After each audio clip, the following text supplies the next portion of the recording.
Welcome to another Third Apron Salarycast. I am your host, Yossi Goslin, and this is another mock-off season, this time on the Brooklyn Nets, the one team that for sure projects to have a lot of cap space this summer. And these mock-off seasons, if you're not familiar with them, I do hypothetical moves mainly for fun, but also to show how teams can accomplish certain moves within the salary cap rules.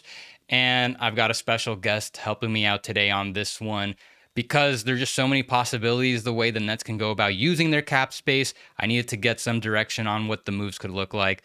Joining me, one of the best guys covering the Nets. He is the host of the Locked On Nets podcast, Erik Slater. Erik, so the Nets right now seem like they're going to be the only team with significant cap space this summer. Maybe something somewhere around like 50 million, maybe a little bit more than that.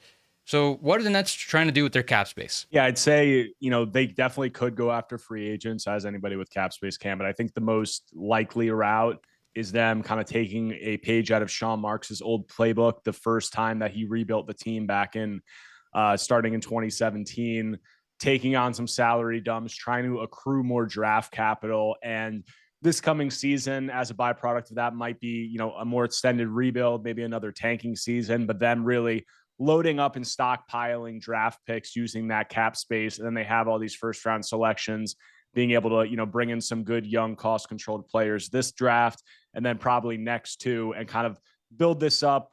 I wouldn't say exactly in the Thunder model, but having a lot of draft picks, a lot of assets, and a lot of good young cost controlled players. So I think that would be the game plan with the cap space. I agree. And the Nets already have the most draft picks in the league. They have 16 first round picks over the next 8 drafts. I believe 16 second round picks as well.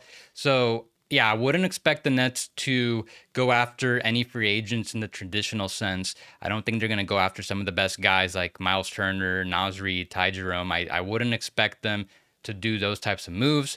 One thing that the front office has done in the previous decade is make big offer sheets to restricted free agents. I thought maybe it might be the return of that, but I would get the feeling probably not. So that means I wouldn't expect them to go and make a big offer to guys like Jonathan Kuminga, Josh Giddey, Quentin Grimes, just to name a few. Yeah, I think they're going to try to add more draft picks, but I think also probably a little more urgently, the draft is in about like a week from this recording. And I like in a couple days, I think they are probably going to try to do some moves to move up in the draft. They unfortunately fell a couple spots in the lottery, and they've got also 3 picks outside the lottery. I would imagine they're going to for sure do something to at least consolidate, maybe try to move up, or maybe at least try to move some of the lower picks up, combine them, try to get another lottery pick potentially. And as far as getting future picks, they mostly have a surplus in the odd numbered years. I don't think they have an extra pick in any of the even numbered years. So if hopefully they can try to get some extra picks in even number years to better balance that distribution. Yeah, that sounds like a good plan. I mean, they're loaded obviously in this draft with 8, 19, 26, 27, also up 36. They have less picks in 2026 and moving forward, as you said, in those even years. So I think it would make some sense. I think a lot of people expect there to be picks from 20 to 30 that are going to be available for trade with some teams trying to get into this draft. So with the Nets having 26 and 27, they could package those to move up, or they could also look to, use one or both of those to maybe pick up an asset in next year's draft or in another even year draft where they could kind of balance it out more and, give themselves potential for that pick maybe to land a little bit higher. Now, it's worth noting that the Nets currently, they have a bunch of trade exceptions. But as far as actually creating the cap space, they're going to have to renounce them. So while you see these trade exceptions, technically, like they have that Mikal Bridges one, in theory, they could bring in a player that fits into this exception before, like on draft night, and get the trade official before July coming in. But the Nets are also right up against the first apron in this current season. So most likely they won't do these exceptions, but that doesn't mean that they can't. They have to wait until free agency once they have cap space to agree to certain trades where they use it. They can agree to these trades on draft night anyways, and just wait till free agency so it could become official. So whatever we do, they could make moves like they could re-sign some of their own players. They can already agree to trades even though they're not official, it won't interfere with their draft night plans. If they want to move up and it requires them using up some cap space to do it, they'll be able to agree to trades and execute them later. Yeah, no, it sounds like there's a lot of possibilities of ways that they can do it, and I would expect them possibly even in the coming days, and definitely in those days leading up to the draft, to be very involved with a lot of the stuff that's happening in the league. Obviously, with the KD sweepstakes, some of the other teams trying to maneuver around the draft, and I would expect them to firmly be in the mix. All right. So before we make any moves, any trades, any signings, we need to first decide how much cap space are the Nets working with. So we're going to do a couple decisions first. First of all, the most obvious is cap holds. They have all these free agents, and all these free agents have they have these cap holds. They're like a placeholder that basically allow the Nets to keep their bird rights and resign them after. But they're not actually going to have their cap space until they renounce a lot of these. So technically, they're like negative cap space. So looking at all these players, and I think the most obvious one that they're going to keep is Cam Thomas. But is there anyone else that you think they might keep, or could we go ahead and renounce everybody else? I think at those cap hold numbers, you can renounce everyone else. I mean, Sharpe is the one who I think would. There would be somewhat of a debate there, but I think that they'd be able to renounce him and get him back at a number probably slightly below that, or even in that ballpark. And yeah, I think they'd just be able to work something out with him there. So that would be the only one. But other than that, yeah, I think you'd be safe to renounce those people. All right. So we went ahead and renounced everybody except for Cam Thomas. And the reason is that they're going to keep this $12 million cap hold on the books. So they have $12 million for Cam Thomas interfering with their cap space. So they're going to be able to spend this amount, $53.4 million. That's how much cap space they now have after renouncing everybody else. And then after they spend this much, they can go over the cap to re-sign Cam Thomas. As far as Zaire Williams, $18 million cap hold, $8 million qualifying offer. I'm sure the Nets would want to bring him back, but I think that they're for sure gonna have to not keep his cap hold on the book. Otherwise, they're working with $18 million less. So he'll be an unrestricted free agent. And, hopefully the Nets can bring him back. They have the room mid-level exception after the spend, that $8.7 million amount. That could be an option there. As far as Sharpe, he had a $12 million cap hold. There's a couple ways they can go about it. One, just renounce him straight up, and then also use the room mid-level after, so they can use that after using up all their cap space to resign him. And I kind of feel like that's where his market at. But instead, I did something a little different. I had them re-sign to a 3-year, $24 million contract, which is, again, kind of roughly the room mid-level, on a descending contract. So it starts up a little higher, goes a little lower. I'll get into the contract specifics a little later in this video. But the main thing is he's starting with a salary that's lower than that $12 million cap hold. So in a way, the Nets kind of gain a little bit more cap space. So I think that's one way the Nets can go about his situation, resolve it early on, which they're allowed to do after the finals end. And then, just a way to figure out how much cap space they have. No, I think that makes sense. They'll have that that exclusive negotiating window with him the day after the finals end, leading up to the start of free agency. And historically, with a lot of their guys who are entering free agency or that restricted free agency, Sean Marks has got a lot of extensions done before those guys have hit the market. So in Dayron's case, it seems like he wants to be back. I know the Nets were very encouraged by what he did last season. I think they want him back, and being able to work something out before he could hit free agency, I think would make a lot of sense there. And with that number, potentially coming in below that cap hold, them adding a smidge to their cap space, I think that would be a logical route for them to go. A lot of cap holds gone. No D'Angelo Russell cap hold. Rest in peace to some older ones like LaMarcus Aldridge's, Wilson Chandler's, Mike James. If you guys enjoy looking at capsheets.com and you've seen those names on the Nets page, unfortunately, those are going to go away now. So the next thing we need to do is look at some of their non-guaranteed players, team option players, because they can get a little bit more cap space. If, like right now, like I mentioned, they're at $53 million. We can get that a little higher. So is there any guys that you think they might cut amongst this group, and any that you think they might prioritize to keep? Yeah, I think the three guys that I'd be looking at are, Keon Johnson. I think they're probably going to keep him. He played a surprisingly featured role last season. I think he was third on the team in shot attempts per game amongst the guys who finished the year on the roster. And, there's some issues there, but like with his offensive game, but I think they were encouraged by what he did defensively. Jalen Wilson, I think, there's the jury's obviously out on what he's going to be in the NBA long term, but I think he's done enough during these first couple seasons. And then the guys you're left with beyond that, Maxwell Lewis, Tyrese Martin, Drew Timme, based on the Nets having Claxton and Sharpe, and we'll see what they do with those guys. I wouldn't expect Timme to get a standard roster spot. He could go to a two-way, and then you're in between Lewis and Tyrese Martin. And I think they could really go either way with those guys. I think Tyrese was encouraging. Lewis was injured and then came back at the end of the year and had some encouraging stretches, shot it well from three. So I think you could go either way there, and whichever one doesn't get the standard contract can also become a two-way player. So they have a pathway to retain all of those guys. So that's kind of how I see it going. All right. So then I went ahead and just kept Keon Johnson, Maxwell Lewis, Jalen Wilson. I moved off of Tyrese Martin and Drew Timme. Both players still have restricted free agent eligibility. But that would require the Nets to keep their cap holds. So I don't have their cap holds on the book. They're going to be unrestricted free agents, so they could maximize their cap space. They are now with $57.5 million in cap space. So I'm going to keep the rest of these guys mainly because for the moves that you put together, they'll be able to keep this combination of three players.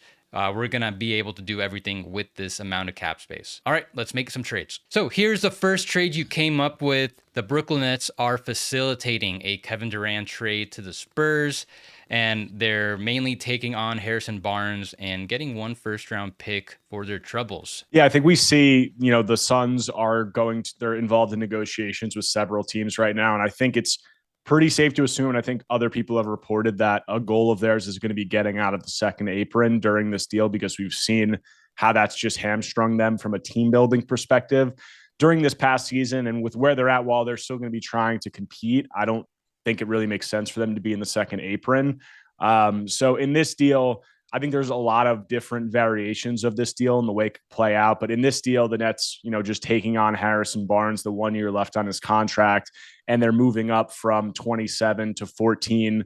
If you want to haggle about the price, if you're saying it should be 36, they should give up 36 and go from 36 to 14. Suns fans might feel the other direction on it, but regardless, they're taking on an expiring contract in Harrison Barnes, and they're, getting another lottery pick, which is something that we know that they've potentially wanted to do. There's other variations of this deal where maybe the Suns want to keep Harrison Barnes and maybe they want to send Grayson Allen instead. And that could change maybe what the Nets want to get back, because he has 3 years left on his contract. But I just think from all the teams' perspectives, like the Suns save, nearly $21 million in this deal. They have some room below the second apron to fill out the rest of their roster.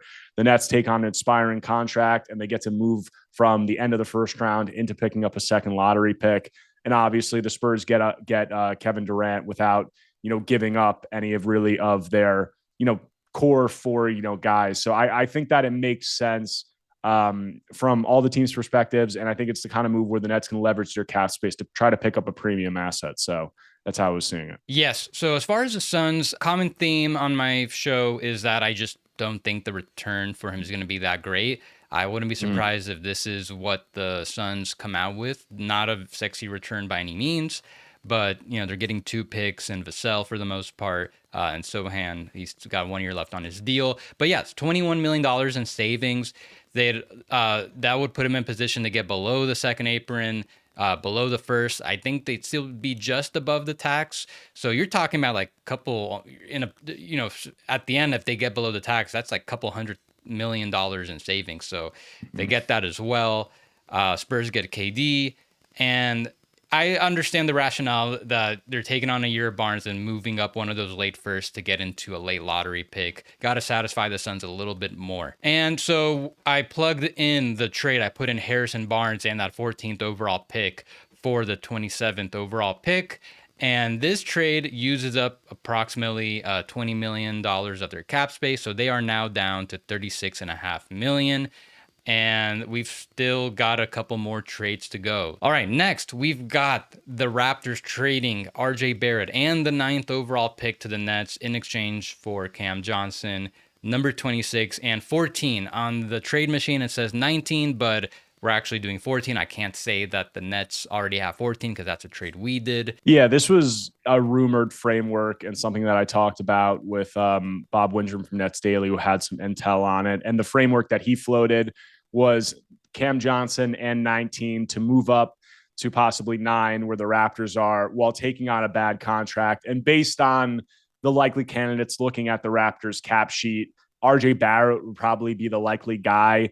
And we kind of tweaked this with 14 and 26 instead of 19, because I think a lot of Raptors fans would probably say that that's not the 19 and CJ to move up to 9, while also giving up RJ Barrett for them wouldn't be a trade that would make a ton of sense. I think it makes some sense, but I think there would definitely be haggling from back and forth. This one, from the Nets perspective, I think the Nets would have pause with this one because of how they value CJ, but I think it accomplishes a goal of giving them another top 10 pick. And also, they're picking 8, 9, then back to back. And also this works under the cap for them. So there's a logic, I think it might be somewhere between those two frameworks that we talked about with 14 versus 19. And I think both sides kind of would have to, negotiate and haggle on that end. But I think the Nets moving up and getting a second top 10 pick is something that would be attractive to them. Yeah, so I plugged in the 9th overall pick and RJ Barrett's $27.7 million salary in for Cam Johnson's $21 million, the 14 and the 26. And the Nets now have 2 lottery picks in this year's draft, and they have about $31.2 million left to spend. All right, and then the big move with the remainder of their cap space, they're going to assist the Celtics in saving a bunch of money by acquiring Kristaps Porzingis in his $30.7 million salary. And in exchange, they are taking a 2032 first-round pick that's lottery protected. That way they get an even numbered year. It says 2031, but I wasn't able to select 2032. And to send something to the Celtics, they got to send a little something back to, because it's still a trade. They got to send something. I have them sending a 2028 second to the Celtics. Yeah, I think this is a framework that has been speculated about, just logically for a while. The Celtics, another team that's going to be looking to duck underneath the second apron. And I think there's been a little bit of posturing recently from them with some reports that they think Porzingis and Drew Holiday and these veterans could return them positive value in a deal. I'm kind of skeptical about that, given what we saw from Porzingis down the stretch of the season with the mystery illness and him looking really like a shell of himself in the playoffs. So in this deal, the Nets take back an expiring with Porzingis because it's an expiring, it's still a big chunk of salary with 30 million, but because it's only an expiring, they pick up a future lottery protected first round pick. And after this coming season, they'll be done with it and then kind of reset their cap sheet with him coming off the books. Also earlier deal we put together, Harrison Barnes is an expiring. He'll be coming off the books. So these are really just, the Nets kind of eating this money for these 1 years, picking up more assets. And then the next year, their cap flexibility will kind of come back when these guys come off the book. So I think there's a story you could tell where it makes a lot of sense from the Nets from that perspective. And also from the Celtics end, they're ducking below the second apron and they're only giving up a lottery protected future first. So I think it makes sense for both sides from that perspective. And in real life, the Celtics can try to negotiate the protection a little stronger. It'd be similar to when the Warriors traded Jordan Poole to the Wizards. They traded a top 20 first round pick that was protected in 2030. So there's a lot of ways the protection can go. And so here is the updated Nets cap sheet. I plugged in Kristaps Porzingis with his $30.7 million salary. And that's it. The Nets used up just about all their cap space. So in the process, they take on essentially $59 million in expiring money through Barnes and Porzingis, and the remaining 2 years, $57 million remaining on RJ Barrett's deal. In the process, they move up to 8th and get a future a valuable future draft pick way distant in the future that, it'll have some value over the years. They can, depending on how the Celtics are doing, another team might perceive it more higher than other times of the year. Maybe they could do something with that pick later. And maybe, like you mentioned earlier, they could potentially flip some of these veterans they brought in later, bring in some more positive value. Yeah, it's a route that makes sense. We'll see if this is the ultimate, the specifics. We'll see. There's a lot of different ways that it could go, but them staying on the theme of really maintaining their long-term cap health here by taking on expirings, but also picking up some assets, moving in, picking up another top 10 picks. So they'll be picking back to back and getting a future first. I think this is a path that is realistic for them to go. And I think with them being the only team with cap space and these other teams like the Suns or the Celtics who are going to be trying to duck the second apron, I think there's a lot of different ways that they could work something out to their benefit. All right, so now that the Nets have used up all their cap space, they can go ahead and do some other free agency business. The main one is re-signing Cam Thomas. So he's going to be a restricted free agent this summer. He is going to have a $6 million qualifying offer that the Nets can offer him to make him restricted. I get the feeling this could be kind of a tough market for everyone, including Cam Thomas. I feel like the best thing that can go for him is that if the Nets actually ended up trading a lot of their picks to bring in Giannis, and then they lose a lot of depth, then they really need Cam Thomas, and that could help his negotiations. But most likely, I think they'll re-sign to something that's like pretty fair market value. So this is a projection that I gave out on the Third Apron newsletter, roughly averaging 13% of the cap, which could go up to like 4 for 90. I say 13% because that's basically what Colin Sexton got with his deal with the Jazz 3 years ago. So I feel like that's a good comparison. But the main difference is I have it starting out much higher and doing the full 8% decreases. This has been a common theme with Nets contracts recently. They did it with Nick Claxton. They kind of did it with Cam Johnson. And the thing is, like, even though they spent a lot of money with cap space, they still have so much space below the luxury tax that they might as well use up that flexibility, get that number up as high as possible, because they're not going to have that many means to increase their payroll after using their cap space other than the room mid-level and then trades. So I think I could see them getting that number up as high as possible and then have a decline that can help them with cap space in future years.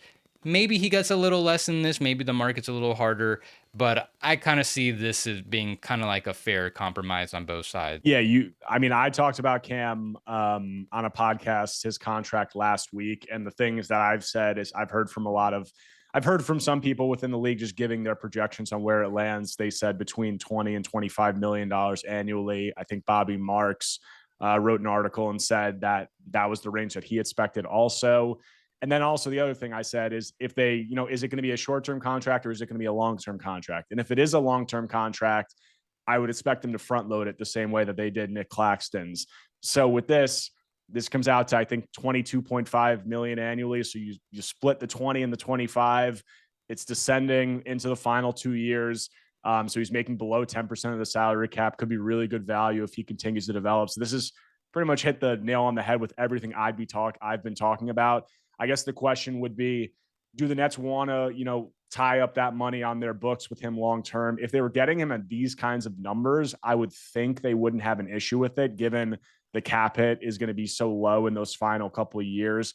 And then from Cam's perspective, his representation, do they want a longer or a short-term deal? Because Cam's an extremely confident player. He told me at the end of the season that when he's played the last couple of seasons, he feels like he's one of the best guards in the league.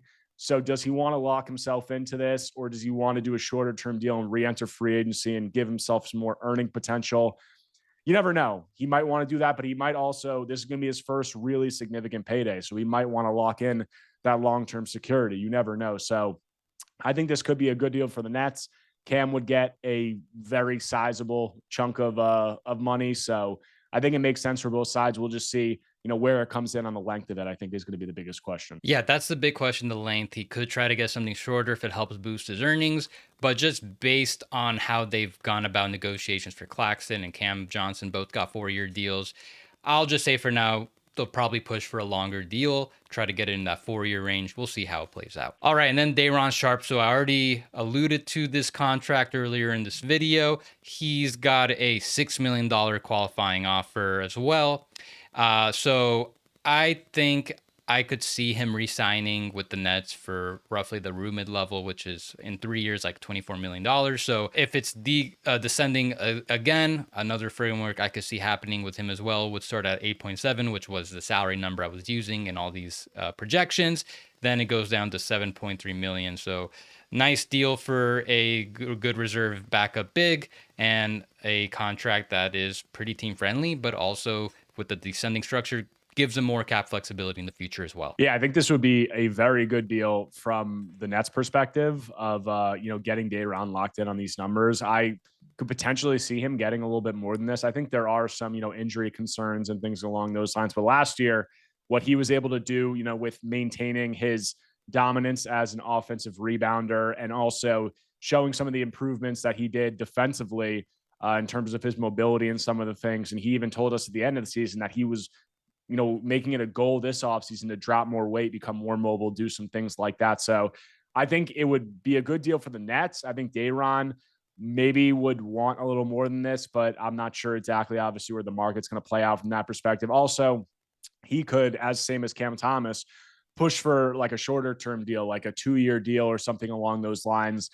We saw Nick Claxton re-sign with the Nets at the end of his rookie contract, and he signed like kind of like a 2-year bridge deal, and then he played really well and got that big payday. So maybe Day'Ron and his camp look at that, and that's a model that they could look to follow. But I think he's a really encouraging player. I think he's going to get a nice payday this offseason, and I think the Nets will want to bring him back. And like if it was at these numbers, I think that would be a really good deal for them. Yeah. All right, so here is the final roster that we put together. I've now got Cam Thomas's new salary number in. I also included the 36 overall pick. They still have that. I put the rookie minimum salary for that. And with all these moves, they are still $18.8 million below the luxury tax. That's still a lot of money for them to increase payroll more, though they could still do some more deals into the season ahead of the trade deadline where they increase their payroll. They've got they could increase their payroll significantly through trades, so they can do like another big trade or two to get up closer to that tax line. Most likely they will stay below that line. I don't think they're going to surpass it this year while they're rebuilding, and probably next year as well. And they still have their room mid-level exception, that $8.8 million amount to spend. There's a couple ways they can go about it. Yeah, I mean, we mentioned the free agents, and the guy that we haven't talked about, his new contract is Zaire Williams. And he's a player based on what he did with the Nets last season, coming in, being a former lottery pick who the Grizzlies kind of salary dumped to the Nets, and having an encouraging year. Like, he shot the best he ever has from three. It wasn't great, but it was 34% or 35% around there on career high volume. Defensively, I think he really bought into what the Nets wanted him to do in terms of, being a high energy pressure guy.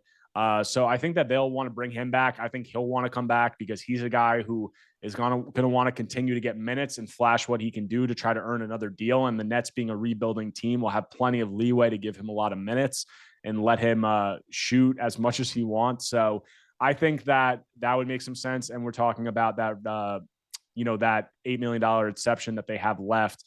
I don't think he'll get a lot above the minimum. I think it'll be another prove it deal, but I think that they could use that to bring Zaire back. And then beyond that, like you said, they'll have more flexibility if they want to do more things throughout the season. Yes. And so maybe they can give him a portion of that mid-level. Yeah. Maybe they could keep some of it, because now they could also use that mid-level exception as a trade exception. That's just another way that they can further increase payroll in trades. And this is the Nets payroll for the following season, 26-27, with all those moves they've made.